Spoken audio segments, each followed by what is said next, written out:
நல்ல மனுஷங்க, நல்ல மனசுள்ள மனுஷங்க அச்சதைய போட்டு ரொம்ப சிறப்பா நடத்தி வைக்க போறாங்க தாயி. இவனுக்கு நடக்க போற கல்யாணத்துல விருப்பமே இல்ல. ஆனா இவர் என்னடானா நடக்க போற கல்யாணம் சிறப்பா நடக்கும்னு சொல்றாரு. என்னமோ எனக்கு ஒன்னும் புரிய மாட்டேங்குது.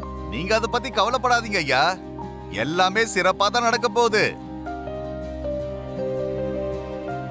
எல்லாரும் சந்தோஷப்படுற விஷயம் தான் நடக்க போகுது. முக்கியமா தாலி கட்ட போற அந்த பையன் ரொம்ப சந்தோஷமா இந்த கல்யாணத்தை பண்ணிக்க போறான். இவர் சொல்றதெல்லாம் கொஞ்சம் வித்தியாசமா தான் இருக்கு மனிஷா. எனக்கும் இவர் சொல்றது நல்லதா கெட்டதான்னு தெரிய மாட்டேங்குது. எல்லாரும் இங்க என்ன பண்றீங்க? நடக்க போற விஷயத்த முன்னாடியே தெரிஞ்சுக்கிறோம் மித்ரா, நீயும் கேளு. இங்க பாருங்க ஐயா, இவரை பத்தி கொஞ்சம் சொல்லுங்க பார்க்கலாம். எல்லாரையும் விட உன்னுடைய வாழ்க்கையில தான் ஒரு மிகப்பெரிய மாற்றம் ஆரம்பிக்க போகுது சாமி. நீங்க எதிர்பார்க்காத ஒரு ஆளை சந்திக்க போறீங்க. நினைச்சு பார்க்காத விஷயங்கள்லாம் உங்க வாழ்க்கையில நடக்க போகுது. நடந்த உண்மைகள்லாம் காத்துல கலந்து போயிடுச்சு. இப்ப அது உங்க கண்ணு முன்னாடி வரப்போகுது. நான் நிறைய கடமைய நிறைவேற்ற வேண்டியது இருக்கு. அப்படியா? நாளையில இருந்து உன்னை ரெகுலரா அர்ஜுன் சித்தப்பா தான் பாத்துக்க போறாரு ஜுன்னு. நீங்க என்ன விட்டுட்டு எங்கேயாவது போறீங்களாமா? ஆஹா இல்ல ஜுன்னு, திடீர்னு எதுக்காக உங்களுக்கு இவ்வளவு வேலை வந்திருக்கு? ஒரு சில விஷயங்களை மாத்தி ஆகணும். சில பேரோட வாழ்க்கைக்கு நான் நல்லது செய்யணும். அது மட்டும் இல்ல, பிரிஞ்சு போயிருக்க நிறைய உறவுகளை நான் சேர்த்து ஆகணும். உண்மை என்னன்னு நான் புரிய வைக்கணும் ஜுன்னு. இப்படி நிறைய வேலை இருக்கு ஜுன்னு. அம்மா, நீங்க என்ன சொல்லிட்டு இருக்கீங்கன்னு எனக்கு ஒண்ணுமே புரியல. ஆனா உங்களுக்கு நிறைய முக்கியமான வேலை இருக்குன்னு புரிஞ்சுக்க முடியுது. நீங்க ஒன்னும் கவலைப்படாதீங்க அம்மா. நீங்க என் கூட அதிக நேரம் இல்லனா கூட பரவாயில்லம்மா. ஆனா நீங்க நினைச்சது மட்டும் கண்டிப்பா செஞ்சாகணும்.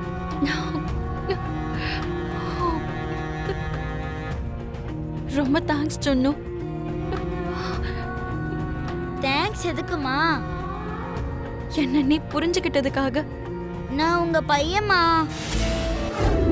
யாராவது பிசினஸ் பார்ட்டிஸ் நடத்தினாங்கன்னா வெறும் பிசினஸ் பார்ட்னர்ஸ் கூட இல்லனா பிசினஸ்ல இன்வெஸ்ட் பண்ணவங்கள தான் கூப்பிடுவாங்க. ஆனா இந்த ஜேஎம்ஆரோட பொண்ணு எல்லாரையும் உங்க குடும்பத்தோட வர சொல்லிருக்காங்கன்னா அந்த பொண்ணுக்கு குடும்பத்தோட வேல்யூவும் நம்மளோட சம்பிரதாயங்களும் நல்லா தெரிஞ்சிருக்குன்னு நினைக்கிறேன். அமெரிக்கால இருந்து வந்த பொண்ணாச்சேக்கா, அவளுக்கு குடும்பத்தோட வேல்யூவும் அதுவும் கலாச்சாரத்தை பத்தியும் எப்படி தெரிஞ்சிருக்கும்? அப்படிலாம் சொல்லாத தேவியானி. இப்பெல்லாம் இங்க பிறந்து வளர்ந்தவங்களை விட அமெரிக்கால பிறந்து வளர்ந்த தமிழர்களுக்கு தான் சம்பிரதாயத்தை பத்தி எல்லாம் நல்லா தெரிஞ்சிருக்கு. அவங்க கல்ச்சரை நல்லா மதிக்கக்கூடியவங்க. அதே மாதிரி குடும்பத்தோட நல்லா ஒற்றுமையாவும் இருப்பாங்க. நான் இப்ப ரீசெண்டா அமெரிக்காவுக்கு போகும்போது பார்த்தேன்ல, அவங்க எல்லாம் அமெரிக்கால பிறந்து வளர்ந்திருந்தாலும் நம்ம பழக்க வழக்கங்களையும் சம்பிரதாயங்களையும் ஒருத்தர் கூட மறக்கவே இல்லை. இந்த பொண்ணும் கண்டிப்பா அப்படிதான் இருப்பா. டாட், இன்னும் அந்த பொண்ணை பார்க்காம அந்த பொண்ணு எப்படி பேச போறான்னு தெரியாம அதுக்குள்ளே எதுக்கு அந்த பொண்ணு இவ்வளோ புகழ்றீங்க?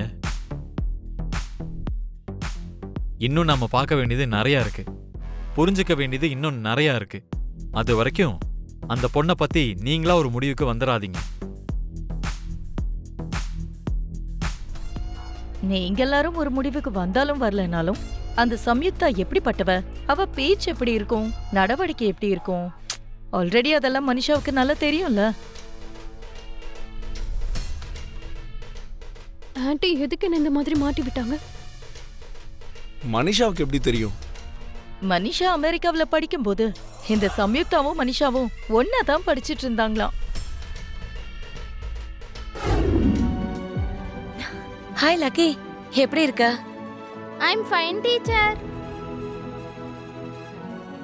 என்ன இது, பெரிய பெரிய ஆளுங்கெல்லாம் வர இந்த ஃபங்க்ஷனுக்கு சில்லறத்தனமான ஆளுங்கெல்லாம் வந்திருக்காங்க. முதல்ல இவளை யார் இங்க இன்வைட் பண்ணுது? இந்த மாதிரி ஆளுங்களெல்லாம் யாரும் கூப்பிட வேண்டிய அவசியமே இல்ல ஆண்டி. ஏதாவது ஒரு காரணத்தை வச்சு சரியான நேரமா பார்த்து சும்மா ஷோ ஆஃப் பண்ணணும்னே வந்துருவாங்க. மனிஷா, ஜானுவை பத்தி தப்பா பேசாத. ஷோ ஆஃப் பண்ண வேண்டிய அவசியம் அவளுக்கு இல்ல. ஏண்டா விவேக், ஜானுவை எதுக்காக இன்வைட் பண்ண? இது ரொம்ப நல்லா இருக்கே மாம். யாரோ கொடுக்குற பார்ட்டிக்கு நான் எதுக்கு ஜானுவை இன்வைட் பண்ண போறேன்? அப்படின்னா ஜானு எதுக்காக இங்க வந்தா? அவ ஜுன்னுக்காக வந்திருக்கா. ஜுன்னுக்காக நீ எதுக்காகமா வந்த? அது ஒண்ணும் இல்ல அத்தா. ஜுன்னுவை பாத்துக்கிறதுக்கு அவங்க அம்மாவால வர முடியல, அதனாலதான் நான் வந்தேன். இப்ப எல்லாம் நீ இந்த மாதிரி வேலையெல்லாம் பார்த்துட்டு இருக்கியா என்ன? எந்த மாதிரி வேலை ஆண்டி? அதான் ஆயா வேலை. ஜுன்னு, இந்த பெரியவங்க எப்ப செஞ்சாலும் ஒண்ணு பாலிடிக்ஸ் பத்தி பேசிப்பாங்க, இல்லனா பிசினஸ் பத்தி பேசிட்டு இருப்பாங்க, அவ்வளவுதான். நம்மள மாதிரி குழந்தைங்களை பத்தி யாரும் யோசிக்க மாட்டாங்க. இவங்க கூட இருந்தா நம்மளோட பிரெயினே ஃப்ரை ஆயிடும். நம்ம ஜாலியா பார்ட்டி என்ஜாய் பண்ணிட்டு இருக்கலாம். வரியா? சரி லக்கி, வா போலாம். லக்கி, ஜாக்கிரதை. சரிங்கப்பா. பை தி வே, உன்னோட பிசினஸ் எப்படி போகுது மித்ரா? உன் பிசினஸை விட 100 மடங்கு ரொம்ப நல்லா போகுது.